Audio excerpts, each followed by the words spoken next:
Waalaikumsalam, Bu. Sebelum kita mulai pembelajaran, sebaiknya kita berdoa. Berdoa dimulai. Bismillahirrahmanirrahim. Rabbi shrah li sadri wa yassir li amri wahlul 'uqdatam min lisani yafqahu qawli. Rabbi zidni ilman warzuqni fahman wa amalan sholihati bi rahmatika ya arhamar rahimin. Amin. Apa kabarnya anak-anak? Alhamdulillah baik. Nah, Ibu akan ngabsen terlebih dahulu. Putri Safira, Hadir, Bu. hadir semua? Hadir. Alhamdulillah. Minggu lalu kita sudah membahas tentang puisi. Masih ingat apa itu puisi? Masih, Bu. Apa itu puisi? Puisi ialah bentuk ekspresi diri yang menggambarkan keresahan, imajinasi, kritik, pemikiran, pengalaman, ataupun nasihat seseorang. Nah, itu adalah pengertian puisi. Jadi kalian sudah paham. Sekarang materi selanjutnya Ibu akan menjelaskan tentang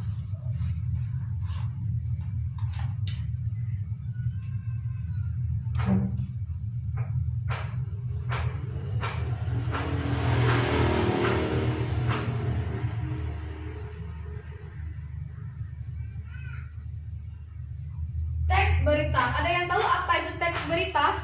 Enggak, Bu. Enggak. Teks berita ialah teks yang berisi tentang kejadian atau peristiwa yang terjadi di dunia. Baik itu di televisi, di siaran radio, ataupun di situs web lainnya. Jadi sampai di sini paham anak-anak apa itu teks berita? Paham, Bu. Dalam pengertian teks berita, terdapat struktur teks berita.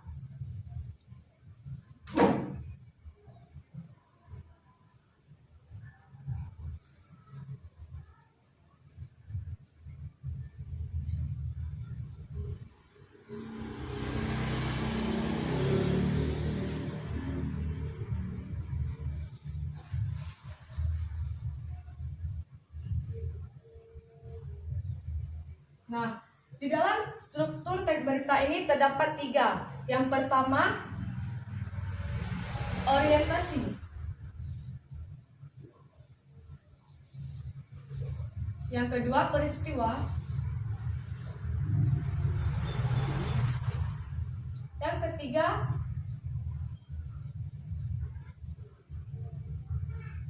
sumber berita. Jadi, yang pertama orientasi. Pada tahap orientasi ini adalah tahap pembuka teks berita. Yang kedua peristiwa. Peristiwa ini yaitu tahap inti dari awal sebuah berita yang akan dimunculkan. Yang ketiga sumber berita. Sumber berita ini tidak hanya saja di akhir, tapi sumber berita ini bisa saja di dalam sebuah teks berita. Sekarang kita mengenal ciri-ciri teks berita.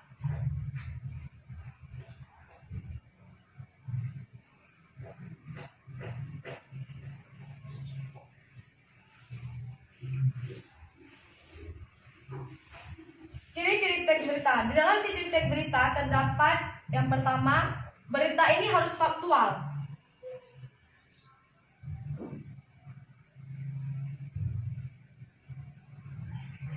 Yang kedua, berita harus menarik.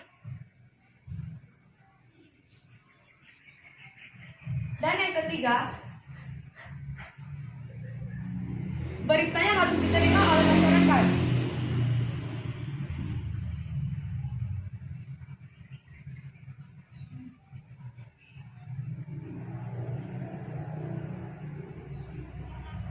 Nah, inilah ciri-ciri teks berita. Di dalam teks berita ini terdapat syarat teks berita.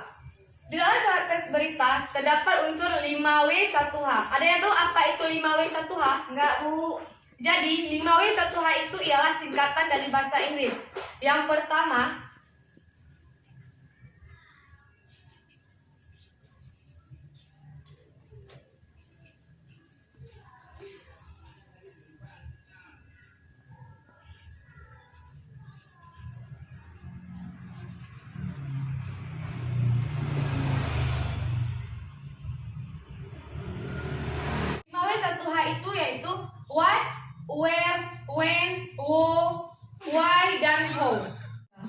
Ini dalam bahasa Inggris. Jadi dalam bahasa Indonesianya apa, di mana, kapan, siapa, mengapa, dan bagaimana. Setelah memenuhi syarat teks berita ini, baru terbentuknya suatu berita ini layak diberitakan. Hanya sampai di sini paham anak-anak? Paham, Bu. Dari sekian materi yang Ibu jelaskan hari ini, ada yang ingin bertanya tentang teks berita? Sudah, Bu. Jadi kalian sudah paham semua? Sudah, Bu. Nah, Ibu akan berikan kalian tugas, yaitu sebuah gambar tentang peristiwa dunia yang terjadi. Ibu akan memberikan kalian gambar ini, lalu kalian buat sebuah teks berita.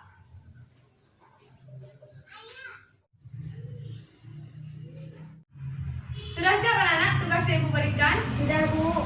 Nah, sekarang maju ke depan untuk membaca hasil yang sudah kalian buat. Terjadi banjir bandang di sekitar Sungai Ciliwung. Banjir tersebut diduga karena hujan yang turun sangat deras dari jam 19 waktu Indonesia Barat hingga pagi jam 9.